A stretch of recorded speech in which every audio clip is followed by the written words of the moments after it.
King George III refused to consider the concerns mentioned by colonial leaders in the Declaration and Resolves, and in May of 1775, delegates from 12 of the 13 colonies met again in Philadelphia for what became known as the Second Continental Congress.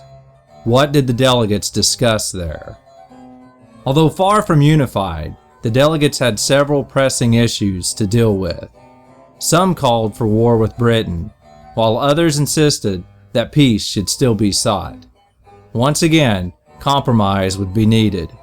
While they did not vote to openly rebel against the crown, the representatives expressed their growing dissatisfaction with George III and Parliament. The delegates decided to request that each of the 13 colonies draft a new state constitution, and the large militia besieging Boston was declared the Continental Army. Since the soldiers were all New Englanders, many argued that someone from New England should be named commander. John Hancock felt that he should be given command, since he was one of the wealthiest and most respected men from the area. But John Adams saw the importance of naming a non-Yankee general. He was determined to name a stout, engaging militia leader from Virginia to be the commander. First, Adams's candidate was 43. He wasn't too old to function, but not too young to command respect. He had been a leading figure in the colonial resistance for several years and had a substantial military background during the French and Indian War. In fact, he had more military experience than any other American. Finally, he was Virginian. His selection would show that the struggle wasn't merely a Boston or New England matter, but something all of the colonies supported.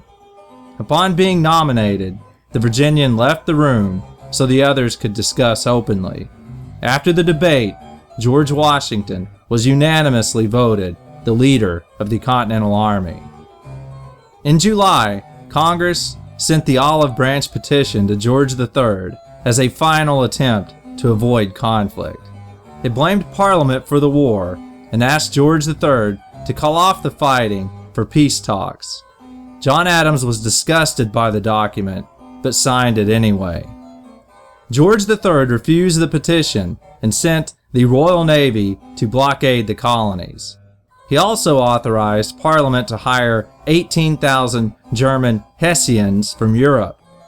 These professional soldiers for hire, known as mercenaries, had a particularly ruthless reputation, and the king believed that the Hessians would bring the colonists to their knees.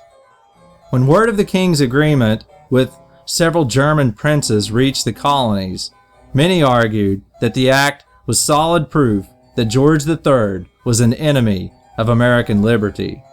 As General Washington began to put his staff together in preparation to depart for Boston, news of a major battle and British atrocities in and around the city began to trickle in. Benjamin Franklin, who had left Britain to take a seat in the Continental Congress, wrote one of his companions back in London, "Mr. Strahan, you are a member of Parliament, and one of that majority which has doomed my country to destruction. You have begun to burn our towns and murder our people. Look upon your hands. They are stained with the blood of your relations. You and I were long friends. You are now my enemy, and I am yours." Benjamin Franklin.